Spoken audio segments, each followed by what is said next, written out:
Or what happened from your perspective? I didn't talk to Zach after it. Obviously, we were down by 3. It was a play to get a 3, but they also had a foul to give. So I don't know if he thought maybe he could kind of bring the ball through, maybe try to draw something. Like I said, had a foul to give. They were up 3. There's maybe a decent likelihood that they would try to foul, but I didn't talk to Zach after it, so I don't know what it was. But we were certainly trying to go for a 3. But we also wanted them to know that they had a foul to give too. So he did. We saw the replay. I mean, on the catch, he is behind the 3-point line. Was that kind of the option right there for him to take a shot right there, or was he supposed I think we had Kobe coming off the stagger screen, and then we had him kind of Patrick pinned in for Vooch, and Vooch kind of wrapped him, and Vooch came in and pinned down for Zach. So I haven't seen the play of how open he was curling to the ball, or whether or not he could have gotten one off or not. But obviously, I sort of put the ball down on the floor and try to take a shot and bring it up and draw some contact. Billy, obviously there's going to be a lot of attention on the finish, but did it feel like an accident sort of waiting to happen the way the game was going with the defensive rebounding issues and the fouling issues throughout the game? Yeah, I mean, I think our inconsistencies, lack of discipline, whatever word you want to use, in the first half, we kind of were able to close the second quarter out. We fouled 3 jump shooters. We gave up, I think, 8 points from the free throw line. Gave up 7 offensive rebounds. And then I think at the same point we had a double-figure lead.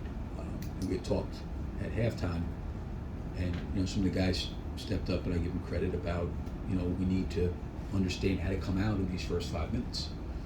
And I think Zach maybe made the first shot of the quarter, and then we got outscored 41-21.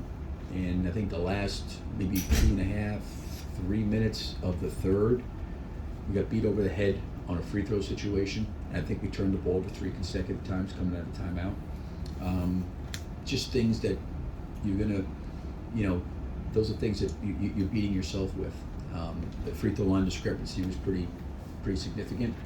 We got hurt in the glass, and again we scored 38 or 39 points after scoring whatever it was 50-something in the first half. So again, I think I've talked about this, is trying to find ways for us to be more consistent.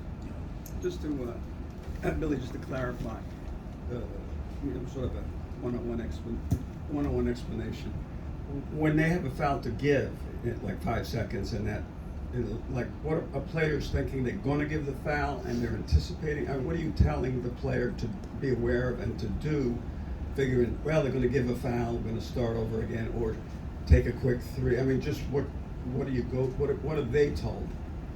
Well, when you're in those situations, you just basically tell them they have a foul to give, just because at some point, if your mentality is you're not going to shoot right away, or you all of a sudden have got the basketball and you start to put it down, and a guy feels like he's got a good opportunity to give a foul while you're dribbling, now the player doesn't know that there's a foul to give, because you never know what's going to quite happen in the play. So obviously, I didn't see the play on film. But I mean, I'm just saying, is there something you want them to do? No, they just got to have an awareness of it. You know what I mean? Just because if a guy comes off and he has a shot and he catches and shoots it and he gets fouled, that's fine. But if he catches the ball with 5 seconds to go and he goes to get to a spot, and as he goes to get to a spot he gets grabbed without the knowledge of the foul to give, he may be able to anticipate that and then go up and get a shot off. Is kind of what you just want the player to do. But certainly if a guy's coming off the screen, he can catch and shoot it, by all means we should do that. But if for some reason you can't, and now you've got to go into a dribble, you've got to have in your mind that all of a sudden this guy lunges out and grabs you. You got to have the savviness to maybe just at the same point just try to go up. And you just basically not telling them to do anything different, but just have an awareness that they do have a foul to give if a guy gets close. Billy, you talk about attention to detail all the time. There was a play off of a made free throw where they throw a home run pass and get a layup. I just mentioned that to. I'm sorry. Yeah. I mean, it was the end of the third quarter. We turned it over, I think, 3 times and got beaten. I missed you talking about that. I'm sorry. Yeah. Those are some of the things. Just it's hard to overcome that. Again, I think in these games, certainly you want to get better. Looking at the end of the game, we execute the things we wanted to. We had timeout. Obviously, Zach made an incredible shot with 1 second on the shot clock. We actually had 2 things on. We were trying to seal Vooch, but they sent 2 guys to him and allowed Zach to kind of cut up the gut and get into an open area and make a shot. We had a foul to give. There was 22 seconds on the shot clock, 20 seconds on the game clock. I think there was maybe a 5-second differential or so. you fouled, it's going back to 14. Now you're giving yourself less chance. So we felt like we wanted to play it out. You'll evaluate those things, over a period of time. But the third quarter, what happened in that third quarter, is not a standard of play that is going to put you in positions to win. Again, we got outscored by 20 points basically, and it's hard to go on the road and get it beat in a quarter by 20 points. Billy, I know when I use the word frustrated, you don't like the word frustrated, but at the same time, you guys are feeling good about things. Things start to seem like guys can communicate better. There's accountability. How disappointed are you that there's still these kind of nights as a whole? And I know your focus is, I'll watch the film, but my focus is next game. I don't have time to be disappointed, or but at the same time, it has to be just hard for you to even explain to them why this keeps happening. Yeah, I think, Joe, I feel, and again, I don't know, this is just me, I feel like it's my responsibility in some way to bring light to it, to expose it, and for us all collectively to try to get it corrected, and I've said this before. But it sounds like you've done that.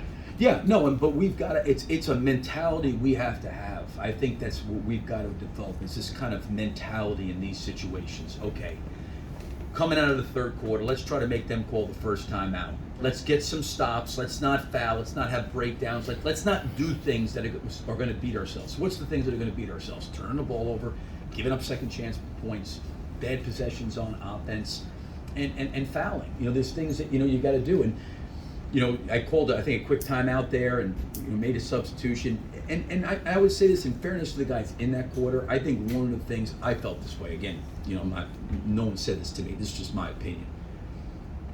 The amount of layups we missed at the rim by a lot of people had a definite impact, I think, on our mentality, going through the rest of the quarter. And that's going to happen sometimes, and we got to be able to move past those things.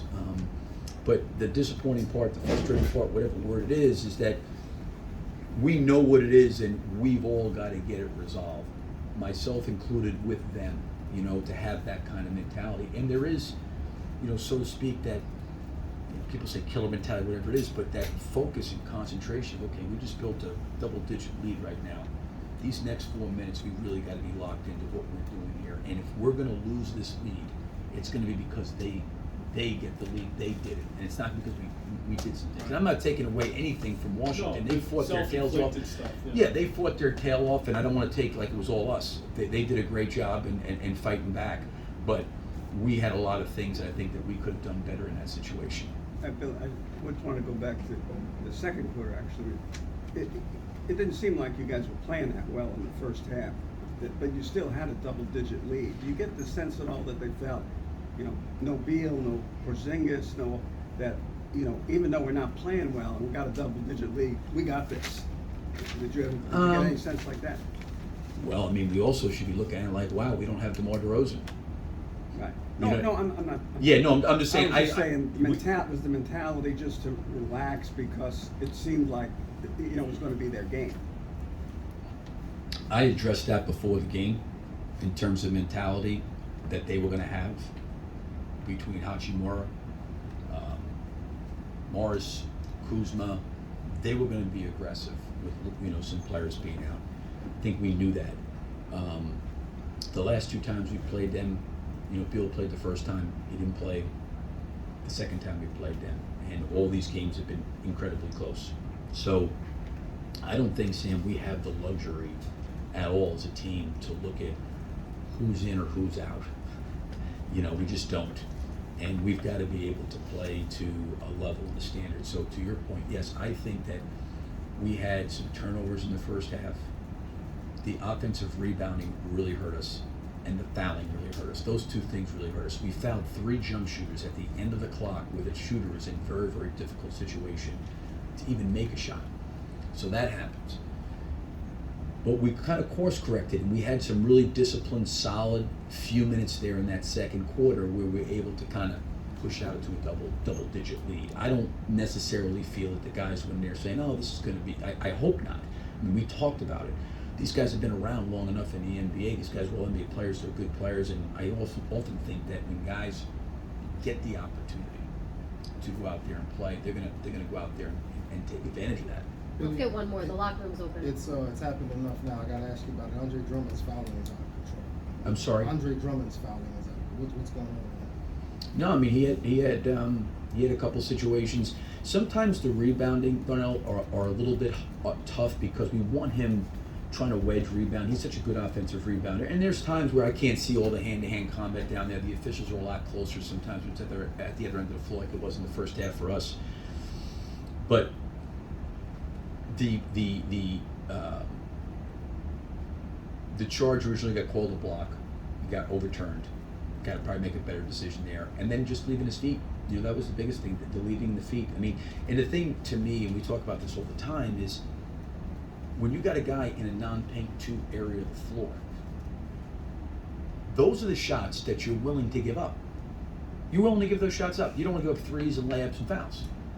So we got to be a second jumper. We got to be really disciplined and not go for, shot fakes. And you sit there and say, geez, that sounds easy, but guys still go for DeMar DeRozan shot fake. And I'm sure they're being told, right? But we've got to have more discipline. Those are the things that I thought, to Sam's point, didn't really help us have a clean first half. It was those self-inflicted things between the fouling and the rebounding that hurt us. Thanks, Coach. Thank you. Thank you.